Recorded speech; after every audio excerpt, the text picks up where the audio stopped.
बोलिए श्री सत्यनारायण भगवान की जय। व्रत करने वाला पूर्णिमा व संक्रांति के दिन प्रातः अथवा सायंकाल को स्नान आदि से निवृत्त होकर पूजा स्थान में आसन पर बैठकर श्रद्धा पूर्वक श्री गणेश, गौरी, वरुण, विष्णु आदि सब देवताओं का ध्यान करके पूजन करे और संकल्प करे कि मैं सत्यनारायण स्वामी का पूजन तथा कथा श्रवण सदैव करूंगा। पुष्प हाथ में लेकर नारायण का ध्यान करे। यज्ञोपवीत पुष्प, धूप, नैवेद्य आदि से युक्त होकर स्तुति करे। हे भगवान, मैंने श्रद्धा पूर्वक जल आदि सब सामग्री आपको अर्पण की है, इसे स्वीकार कीजिए। मेरा आपको बारंबार नमस्कार है। इसके बाद सत्यनारायण जी की कथा पढ़े और उसका श्रवण करे। बोलिए श्री सत्यनारायण भगवान की जय। प्रथम अध्याय। एक समय नैमिषारण्य तीर्थ में सौनिक आदि 18,000 ऋषियों ने श्री सूत जी से पूछा, हे प्रभु, इस कलयुग में वेद विद्या रहित मनुष्यों को प्रभु भक्ति किस प्रकार मिलेगी तथा उनका उद्धार कैसे होगा? इसलिए हे मुनि, कोई ऐसा तप कहिए जिससे थोड़े समय में पुण्य प्राप्त होवे तथा मनवांछित फल मिले। वह कथा सुनने की हमारी इच्छा है। सर्वशास्त्र ज्ञाता श्री सूत जी बोले, हे वैष्णवों में पूज्य, आप सबने प्राणियों के हित की बात पूछी है। अब मैं उस श्रेष्ठ व्रत को आप लोगों से कहूंगा जिस व्रत को नारद जी ने लक्ष्मी नारायण से पूछा था और लक्ष्मीपति ने मुनि श्रेष्ठ नारद से कहा था। सो ध्यान से सुनो। एक समय योगी राज नारद जी दूसरों के हित की इच्छा से अनेक लोकों में घूमते हुए मृत्यु लोक में आ पहुंचे। यहाँ अनेक योनियों में जन्मे हुए प्राय सभी मनुष्यों को अपने कर्मों द्वारा अनेक दुखों से पीड़ित देखकर सोचा, किस यत्न के करने से निश्चय की प्राणियों के दुखों का नाश हो सकेगा। ऐसा मन में सोचकर विष्णु लोक को गए। वहां श्वेत वर्ण और 4 भुजाओं वाले देवों के ईश नारायण को देखकर, जिनके हाथों में शंख, चक्र, गदा और पद्म थे तथा वरमाला पहने हुए थे, स्तुति करने लगे। हे भगवान, आप अत्यंत शक्ति से संपन्न हैं। मन तथा वाणी भी आपको नहीं पा सकती। आपका आदि मध्य अंत नहीं है। निर्गुण स्वरूप सृष्टि के आदि भूत व भक्तों के दुखों का नष्ट करने वाले हो, आपको मेरा नमस्कार है। नारद जी ने इस प्रकार की स्तुति सुनकर भगवान विष्णु बोले, हे मुनि श्रेष्ठ, आपके मन में क्या है? आपका किस काम के लिए आगमन हुआ है? निसंकोच कहो। तब नारद मुनि बोले, मृत्यु लोक में सब मनुष्य जो अनेक योनियों में पैदा हुए हैं, अपने अपने कर्मों के द्वारा अनेक प्रकार के दुखों से दुखी हो रहे हैं। हे नाथ, मुझ पर दया रखते हो तो बतलाइए कि उन मनुष्यों के सब दुख थोड़े से ही प्रयत्न से कैसे दूर हो सकते हैं। श्री भगवान जी ने कहा, हे नारद, मनुष्यों की भलाई के लिए तुमने बहुत ही अच्छी बात पूछी है। जिस काम के करने से मनुष्य मोह से छूट जाता है, वह मैं कहता हूँ, सुनो। बहुत पुण्य देने वाला स्वर्ग तथा मृत्यु लोक दोनों में दुर्लभ एक उत्तम व्रत है। आज मैं प्रेम वश होकर तुमसे कहता हूँ, सत्यनारायण का यह व्रत अच्छी तरह विधि पूर्वक करके मनुष्य आयु पर्यंत यहाँ सुख भोग कर मरने पर मोक्ष को प्राप्त होता है। श्री भगवान के वचन सुनकर नारद मुनि बोले कि उस व्रत का फल क्या है, क्या विधान है और किसने यह व्रत किया है और किस दिन यह व्रत करना चाहिए, विस्तार से कहिए। भगवान बोले, दुख शोक आदि को दूर करने वाला, धन धान्य को बढ़ाने वाला, सौभाग्य तथा संतान को देने वाला यह व्रत सब स्थानों पर विजयी करने वाला है। भक्ति और श्रद्धा के साथ किसी भी दिन मनुष्य श्री सत्यनारायण की प्रातः काल के समय ब्राह्मण और बंधुओं के साथ धर्मपरायण होकर पूजा करे। भक्त भाव से नैवेद्य, केले का फल, घी, दूध और गेहूं का चूर्ण सवाया लेवे। गेहूं के अभाव में साठी का चूर्ण, शक्कर तथा गुड़ ले ले और सब भक्षण योग्य पदार्थ जमा करके भगवान के अर्पण कर देवे तथा बंधुओं सहित ब्राह्मणों को भोजन करावे। तत्पश्चात स्वयं भोजन करे। नृत्य, गीत आदि का आचरण कर सत्यनारायण भगवान का स्मरण करते हुए समय व्यतीत करे। इस तरह व्रत करने पर मनुष्य की इच्छा निश्चय ही पूरी होती है। विशेषकर कल काल में भूमि पर यही मोक्ष का सरल उपाय है। बोलिए सत्यनारायण भगवान की जय।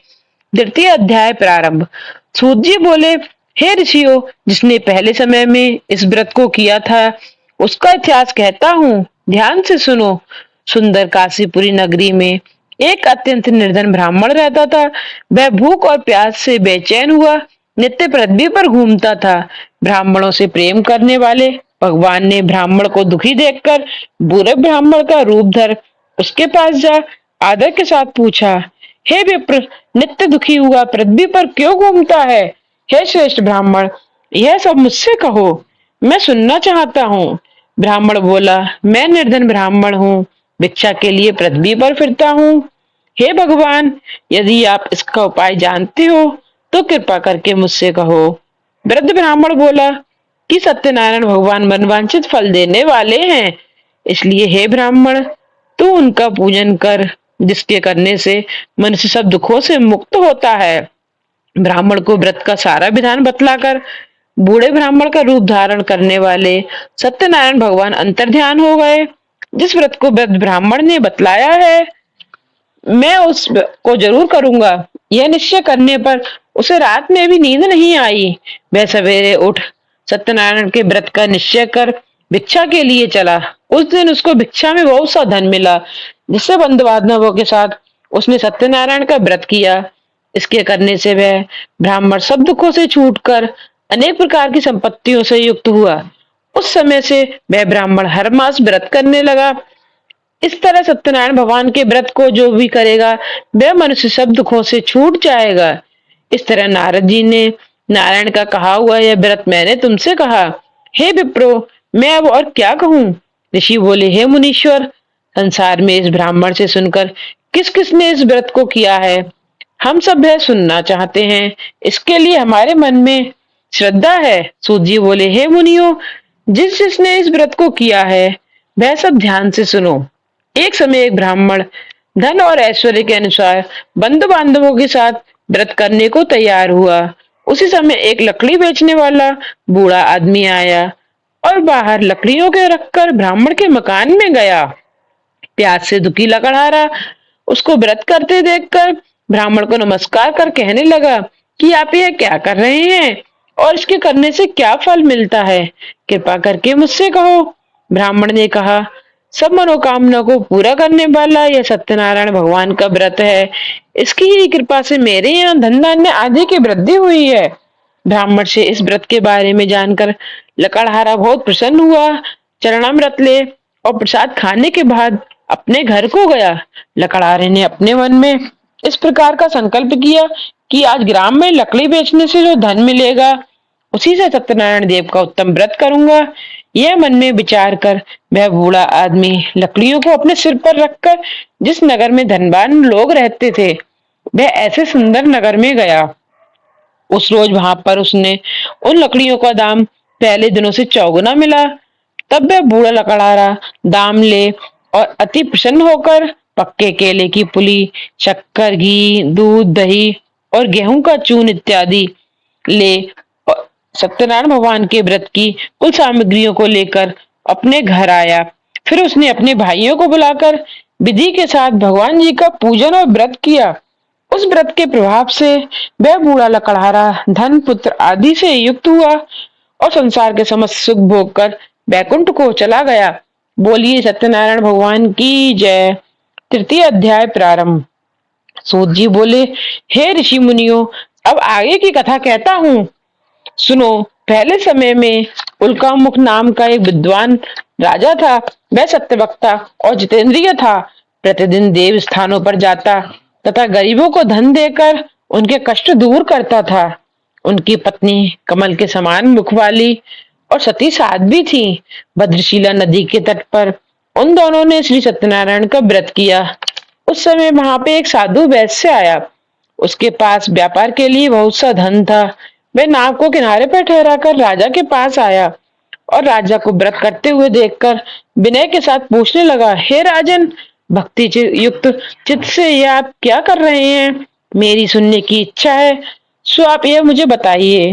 राजा बोला, हे साधु, अपने बांधवों के साथ पुत्रादि की प्राप्ति के लिए यह महाशक्तिवान सत्यनारायण भगवान का व्रत व पूजन किया जा रहा है। राजा के वचन सुनकर साधु आदर से बोला, हे राजन, मुझसे इसका सब विधान कहो। मैं भी आपको कथनानुसार इस व्रत को करूंगा। मेरी भी कोई संतान नहीं है और इससे निश्चय ही होगी। राजा ने सब विधान सुन व्यापार से निवृत्त हो वह आनंद के साथ घर गया। साधु ने अपनी स्त्री से संतान देने वाला उस व्रत का समाचार सुनाया और कहा कि जब मेरे संतान होगी तब मैं इस व्रत को करूंगा। साधु ने ऐसे वचन अपनी स्त्री लीलावती से कहे। एक दिन उसकी स्त्री लीलावती पति के साथ आनंदित हो सांसारिक धर्म में प्रवृत्त होकर सत्यनारायण भगवान की कृपा से गर्भवती हो गई। तब 10वें महीने में उसके एक सुंदर कन्या का जन्म हुआ। दिनों दिन वह इस तरह बढ़ने लगी जैसे शुक्ल पक्ष का चंद्रमा बढ़ता है। कन्या का नाम कलावती रखा गया। तब लीलावती ने मीठे शब्दों में अपने पति से कहा कि आपने जो संकल्प किया था कि भगवान का व्रत करूंगा, अब आप उसे करिए। साधु बोला, हे प्रिय, इसके विवाह पर करूंगा। इस प्रकार अपनी पत्नी को आश्वासन दे वह नगर को गया। कलावती पितृगृह में वृद्धि को प्राप्त हो गई। साधु ने जब नगर में सखियों के साथ अपनी पुत्री को देखा तो तुरंत दूध बुलाकर कहा कि पुत्री के वास्ते कोई सुयोग्य वर देखकर लाओ। साधु की आज्ञा पाकर दूध कांचन नगर में पहुंचा और वहां पर बड़ी खोज कर देखभाल कर लड़की के लिए सुयोग्य बड़े पुत्र को ले आया। उस योग्य लड़के को देखकर साधु ने अपने बंधु बांधवों सहित प्रसन्नचित्त अपनी पुत्री का विवाह उसके साथ कर दिया। किंतु दुर्भाग्य से विवाह के समय भी वह उस व्रत को करना भूल गया। तब श्री भगवान क्रोधित हो गए और उन्होंने श्राप दिया कि तुम्हें दारुण दुख प्राप्त होगा। अपने कार्य में कुशल साधु वनिया जमाता सहित समुद्र के समीप स्थित रत्नपुर नगर में गया और वहां दोनों ससुर जमाई चंद्रकेतु राजा के उस नगर में व्यापार करने लगे। एक रोज भगवान सत्यनारायण की माया से प्रेरित होकर कोई चोर राजा का धन चुराकर भागा जा रहा था, किंतु राजा के दूतों को आता देख चोर ने घबराकर भागते हुए राजा के धन को वहीं चुपचाप रख दिया जहां वो ससुर जमाई ठहरे हुए थे। जब दूतों ने उस साधु वैश्य के पास राजा के धन को रखा देखा तो वे दोनों को बंधक बनाकर ले गए और प्रसन्नता से दौड़ते हुए राजा के समीप जाकर बोले, यह दो चोर हम पकड़कर लाए हैं, देखकर आज्ञा दें। तब राजा की आज्ञा से उनको कठोर कारावास में डाल दिया और उनका सब छीन लिया। सत्यनारायण भगवान के श्राप द्वारा उनकी पत्नी भी घर पर बहुत दुखी हुई और घर पर जो धन रखा था चोर चुरा कर ले गए। शारीरिक व मानसिक पीड़ा तथा भूख प्यास से अति दुखित हो अन्न की चिंता में कलावती एक ब्राह्मण के घर गई। वहां उसने सत्यनारायण भगवान का व्रत होते देखा, फिर कथा सुनी तथा प्रसाद ग्रहण कर रात को घर वापस आई। माता ने कलावती से पूछा, हे पुत्री, तुम अब तक कहाँ रही? वह तेरे मन में क्या है?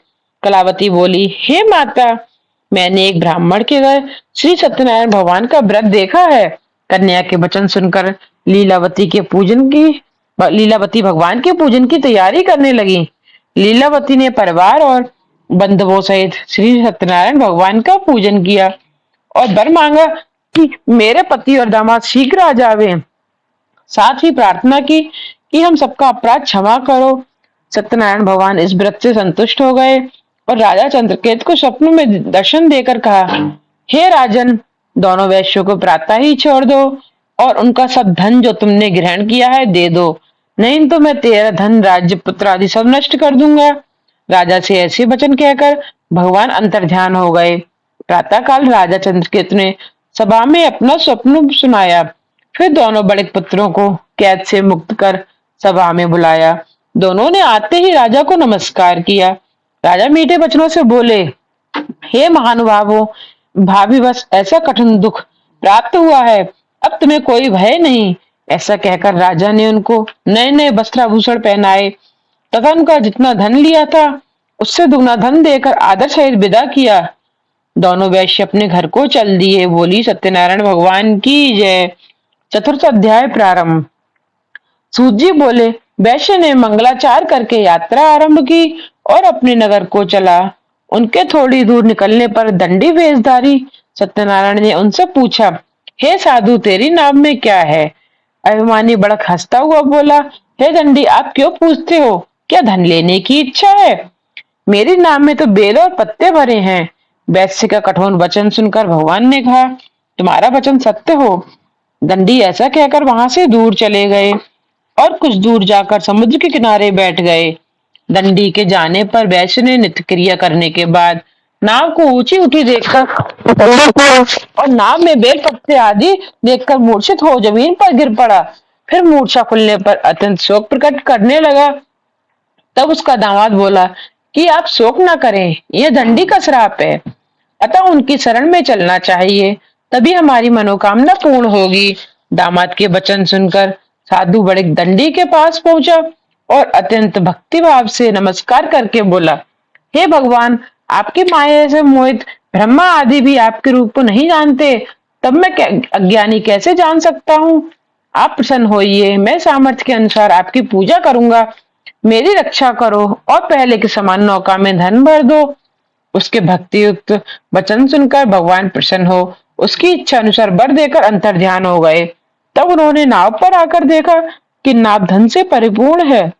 फिर वह भगवान सत्यनारायण का पूजन कर साथियों सहित अपने नगर को चला।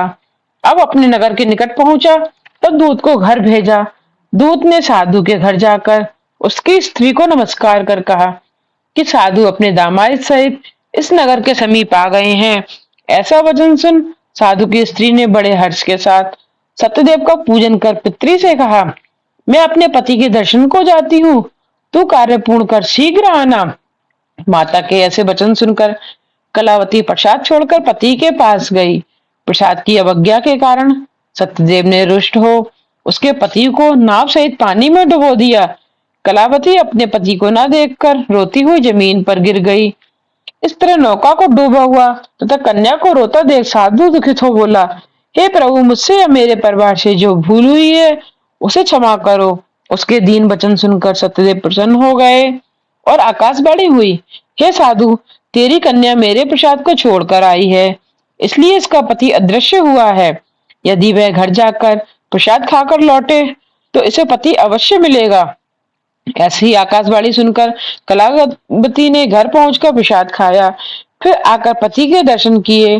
तत्पश्चात साधु ने बंधु बांधवों सहित सत्यदेव का विधि पूर्वक पूजन किया। उस दिन से वह प्रत्येक पूर्णिमा को सत्यनारायण भगवान का पूजन एवं कथा करने लगा। फिर इस लोक का सुख भोग कर अंत में स्वर्गलोक को गया। बोलिए सत्यनारायण भगवान की जय। पंचम अध्याय।